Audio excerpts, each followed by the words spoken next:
ಕಾಮುಕ, ನೀನೊಬ್ಬ ಆಗರ್ಭ ಶ್ರೀಮಂತನಿರಬಹುದು, ಪ್ರೀತಿಗೆ ಬೆಲೆ ಕಟ್ಟಲು ಸಾಧ್ಯವಿಲ್ಲ. ಪ್ರೀತಿ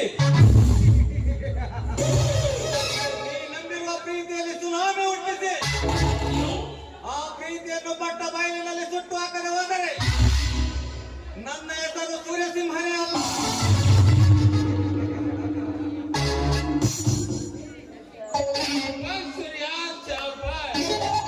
ನೆಚ್ಚಿನ ನೀ ದರ್ಪ ತೋರಿದ ರೀತಿಗೆ ನೋಡ, ನಿನ್ನ ಒಟ್ಟು ಬೆದರಿಕೆಗೆ ಎದುರುವವರು ಇಲ್ಲಿ ಯಾರು ಇಲ್ಲ. ಸೂರ್ಯ, ನೀನೇ ಅಲ್ಲ, ನಿನ್ನ ಹಣ ಬರಬಾರ್ದಂತ ಆ ಬ್ರಹ್ಮನ ಬಂದರು ನಮ್ಮಿಬ್ಬರನ್ನು ದೂರ ಮಾಡಲು ಸಾಧ್ಯವಿಲ್ಲ ಕಣ. ನೋಡು ಮರೆ, ಸುಮ್ಮನೆ ಕಿರುಚಾಡಬೇಡ. ಇವಳಿಗಾಗಿ ಸ್ವಯಂವರ